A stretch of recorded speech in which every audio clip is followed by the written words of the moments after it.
Hey guys, welcome back to the OCD Recovery YouTube channel. I am Momin, and I just wanted to do a quick video about taking discomfort for the ride by giving an example of what my morning has been like. So, if you haven't subscribed to the channel, please do. It's a good channel. It's a great channel. We are putting up really good videos, and like our video, give us your comments, and we will surely respond to you. So.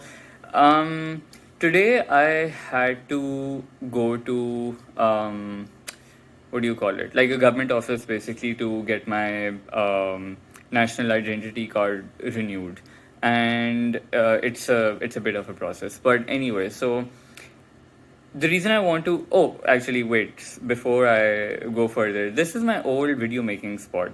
When I started doing videos for this channel, I was doing it in this spot because of several reasons, but one of the main reasons was because even though I had made great significant progress by that time in my contamination OCD journey, I was also there were still a lot of things that I could not touch and I could not be around. So this is the spot where I felt like was the cleanest, and I think now you can recognize it. So over here I used to sit and I used to make videos.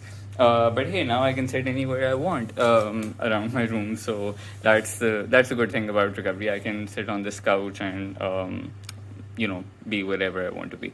So again, even in this video, what I want to also talk about is kind of like the before and after, and this is an example of that before and after. Anyway, so I think like when we talk about suffering from OCD, we generally go into we think that we have to do these big exposures, we have to do this big recovery work, and blah blah blah. We have to add life structure, we have to go to the gym, we have to eat well, we list all these big things and make them a huge big task and think that okay, this is what will lead to recovery. And that is true. Exposures are important, and incorporating life structure is important. Exercise can help some people as well, and eating healthy is, even though that's not the way to recovery, but it can certainly help, because hey, why not eat healthy? But sometimes it's also like the little things in life that really add up to becoming a lot more than we think it would be. So, no matter what theme you are experiencing, no matter whatever it is, ultimately it's OCD and chronic anxiety. And what that does to us is that we end up having really, really, really low frustration tolerance as well. And that affects our daily life. So, it can be someone in the house asking you to do a chore, and that would feel like a huge task, and you would feel, because your body is already so run down and already so tired and already like having these uncomfortable sensations and just pumped with adrenaline all the time, that even moving like the slightest muscle would just would make you feel fatigued and tired, and you would get annoyed. So we are irritable, we are on edge, we are just not feeling great in ourselves. So when it comes to doing tasks like going to the government office, or it can be replying to emails, which to be honest, I have in the past been absolutely terrible with replying to emails, or even just reading emails, because uh, I would feel this like paralysis of, oh my god, there's so much to check, and I can't do this right now. Close the window, shut the laptop, not look at it, and just completely ignore it, and try to make yourself think that, oh, it didn't happen, or I didn't see anything. So, or any other like errand that you have to run, so this was my experience. I don't want to generalize as well, but in my experience, because I was so perpetually anxious and fearful all the time, and also my theme was contamination, so kind of going out of the house and getting things done was in itself very, very uncomfortable for me. I had to think and prepare a lot for it, and then also ended up doing a lot of compulsions after it. So doing a task like going to the government office was something that I would procrastinate on for months and months and delay till the very last point. Replying to emails, I would be replying at like the very last moment because I would just delay till the very, and even then, like it didn't feel great because it was just this last minute thing, and there would be so much like urgency, and I would be feeling just not great about it, and just very rushed and hasty, and again on edge and anxious about it. Um, so today I ended up going to the government office. I haven't slept well because it's also the month of fasting, so you kind of have to wake up in the middle of the night to eat. So I'm not well slept, and therefore I'm fasting. I'm not well fed. I am thirsty. I also have a strained neck muscle and a shoulder muscle, so that's kind of like uncomfortable for me right now. Um, so and in all of that, I got up, and at what, 8:15 a.m. I mean, not got up. I was already awake. I had been trying to sleep, but I couldn't sleep. So I got up. I got dressed at 8:15.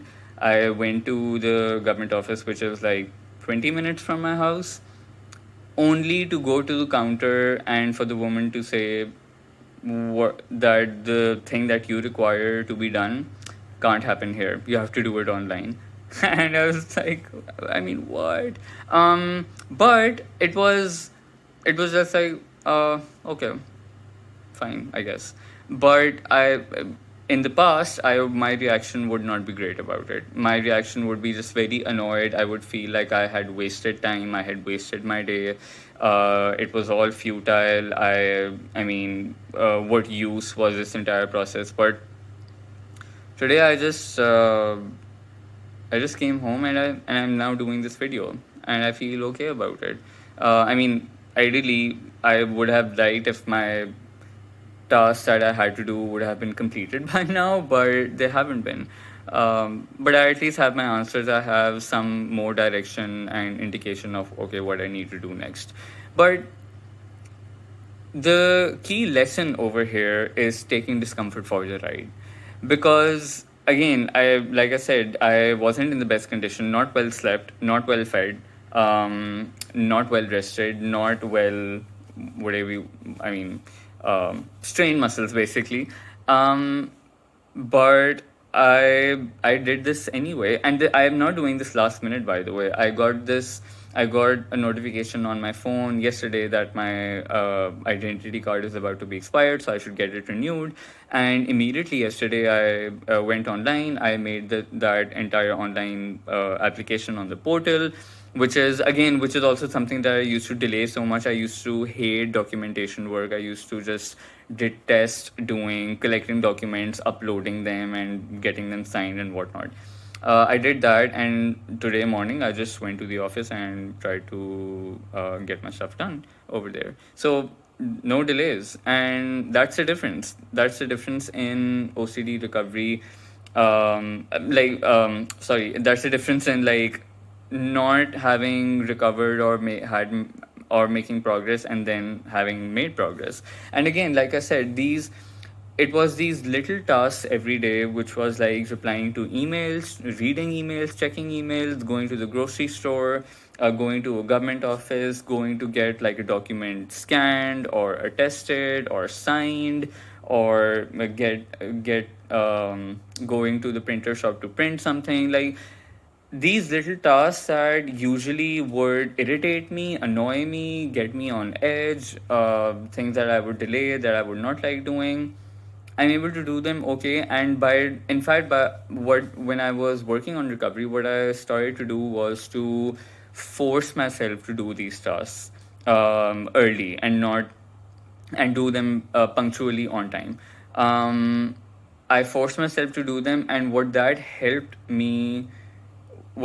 with was build my frustration tolerance and not be whiny about it, that I don't want to do it, like, oh my god, why do I have to do this, I hate doing this, why. I mean, it broke that cycle for me. And it actually showed me that, I mean, number one, these tasks have to be done anyway. So I mean, why am I just moaning? And everybody has to do them. So I'm no one special. I have to do them anyway. Number two is I'm making this a bigger task than it is. I think like nobody really likes going to like a government office or like standing in lines and whatnot. But I mean, people don't just complain about it and moan about it. People just do them. So I'm just making this harder for myself. So my beliefs, my demands that I must not be made uncomfortable by doing these errands. I must not have to um, be fatigued by having to step out of my house. I must not have to stand in lines. I must not have to collect documents. I must not have to blah blah blah blah blah. So yeah, I mean it's what 10:30 a.m. and I still haven't slept, and I have and these days, by the way, I'm working on my thesis. So I have a lot of proofreading and editing and whatnot to do as well. But even with that stress at the back of my mind, even with all the other conditions of my state of being right now, um, I've been able to accomplish something in the day. I wasn't staying in bed. I wasn't staying in my room. I stepped out of the house and I thought, let's be practical. And like when we talk about life structure does not have to mean schedules and timetables and stuff like that. It can life structure means like doing tasks like this as well. This is also part of um like structuring your day or adding like some practicality or pragmatism to your everyday, and just being rational about it and just being rational about the tasks and the things that you have to do. So yeah, that was my little video on like taking discomfort for the ride. I did today. I did that again, and I didn't get worked up about it. I feel okay. And hey, my video making spot has changed, but today I'm paying kind of like an homage to my old video making spot as well. I mean, I did earlier. I'm kind of like over here now.